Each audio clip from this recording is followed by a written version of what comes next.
దేవరకొండది చూసావా? ట్రైలర్ ఎట్లా ఉంది? నా పొద్దుడ ఆఫీస్కి పోకుండా దాని గురించే వెయిట్ చేస్తున్నా. రిలీజ్ అయిన ఒక 2 minutesకే చూసిన నేను. అసలుకి అబ్బా బాబా లుక్స్ ఏందన్న, అసలుకి వైల్డ్గా ఉన్నాయన్న.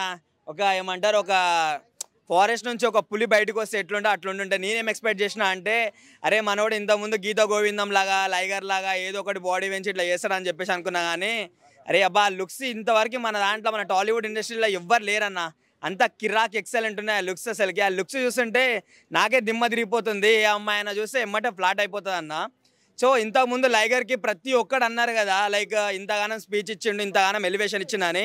అరే బాబు మీకే చెప్తున్నా, ఈ సినిమాకి లైక్ ఎన్టీఆర్కి వాయిస్ ఇచ్చిండు, విజయ్ దేవరకొండకి వాయిస్ ఇచ్చిండు ఎన్టీఆర్. ఇది ఒకటి గుర్తుపెట్టుకోండి, బొమ్మ ఎట్లున్నా సరే కంపల్సరీ హిట్ అవుతుంది. మీరు బ్లైండ్గా ఫిక్స్ అయ్యి వెళ్ళిపోండి. థియేటర్లు మొత్తం ఎన్ని థియేటర్లు ఉన్నాయో అన్ని థియేటర్లు మొత్తం లైక్ కాల్చి పడేస్తాడు, అట్లుంటుంది సినిమా. ఒక 1.5 minute పిచ్చి లేచిపోయింది ఇక్కడ. సో ఎట్లా చూసుకున్నా అన్నా సరే విజయ్ దేవరకొండ కెరియర్లో ది బెస్ట్ ఫిలిం అవుతుంది ఇది. నాకు చెప్తున్నా కదన్నా, లైక్ ఒక్క ఫ్లాప్ తర్వాత ఒక దెబ్బ వాట తర్వాత ఒక పులి ఎట్లా లేస్తుందో అట్లా మా విజయ్ దేవరకొండ లేచి లైక్ రికార్డ్స్ మొత్తం బద్దలు కొడతాడు. ఎట్లా చూసుకున్నా ఎన్టీఆర్ ఫ్యాన్స్ సపోర్టే ఉంది, అల్లు అర్జున్ ఫ్యాన్స్ సపోర్ట్ ఉంది, విజయ్ దేవరకొండ ఫ్యాన్స్ సపోర్ట్ ఉంది, మెగా ఫ్యాన్స్ కూడా సపోర్ట్ చేస్తారు. సో నాకు తెలిసినంత వరకు అయితే మన బాహుబలి రికార్డ్ పుష్ప బ్రేక్ చేసిండు. పుష్ప రికార్డ్ నాకు తెలిసినంత వరకు అయితే VD12 సినిమా కంపల్సరీ బద్దలు కొడతా అన్న. సినిమా మాత్రం హైలైట్ ఉంటుంది. మ్యూజిక్ కొంచెం అర్థం అవ్వట్లేదు అనేది అన్న. మీ టీజర్ చూసే అది మీకు సస్పెన్స్ అన్న, జనాలకు మొత్తం సస్పెన్స్, అది అట్లనే కొడతారు. నువ్వు మొత్తం ఇంకా నీకు సినిమా రిలీజ్ అయిన తర్వాత నువ్వు ఇప్పుడు అంటున్నావు కదా కొంచెం అర్థమవుతలేదంటే, మ్యూజిక్ కొట్టే ఇట్లా కొట్టాలి రాబాయ్ అని చెప్పేసి ప్రతి ఒక్క జనాలు అంటారు, అట్లుంటుంది. మరి అది వంశోద్ధారకుడు కావాలని ప్రతి ఒక్కరు కోరుకుంటాడు కదా.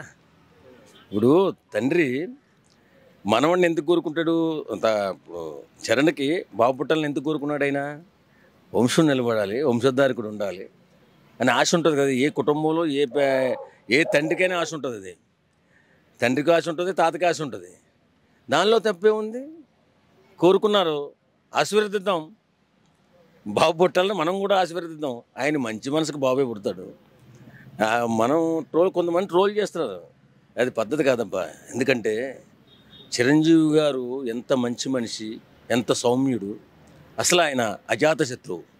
ఎలా ఏ చిన్న గొడవ విషయంలో కూడా ఆయన తలదూర్చుడు, కాంట్రవర్సీల్లో తలదూర్చుడు, ఒకరి మీద కోప్పడ్డు.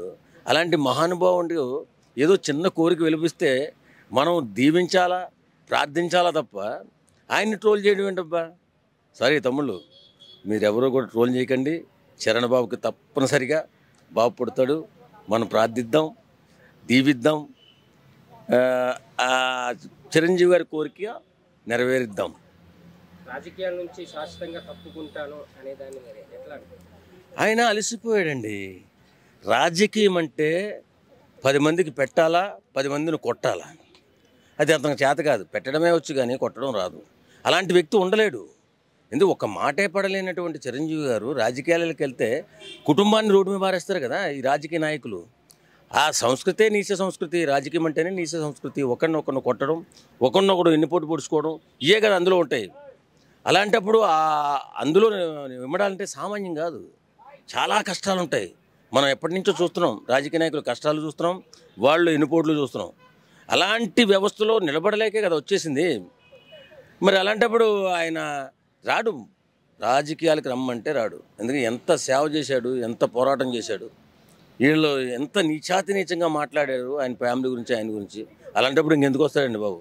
చాలు, ఆయన మర్యాద ఆయన నిలబెట్టుకుని ఏదో ఓపుకున్నంతకాలం సినిమాలు చేసుకుంటూ పేద ప్రజలకు సేవ చేసుకుంటూ అలా హాయిగా గడిపేస్తారు. ఒక రాజకీయ నాయకుని కలవడం అని అంటే సినిమా ఇండస్ట్రీ కోసమే అని కామెంట్ చేశారు. అవునండి, సినిమా వాళ్ళ కోసమే కలుస్తారు ఆయన. అప్పుడు కరోనాలో ఎంతోమందికి సాయం చేశారు ఆయన సినిమా ఇండస్ట్రీలో ఉన్న వాళ్ళకి. జగన్ గారు ముఖ్యమంత్రిగా ఉన్నప్పుడు దండం పెట్టి అడిగాడు, మా ఇండస్ట్రీని కాపాడండి, మాకు సహాయపడండి, మాకు సాయం చేయండి, మీరు అమ్మ స్థానంలో ఉన్నారు, మేము అడిగే స్థానంలో ఉన్నాం అని దండం పెట్టారు.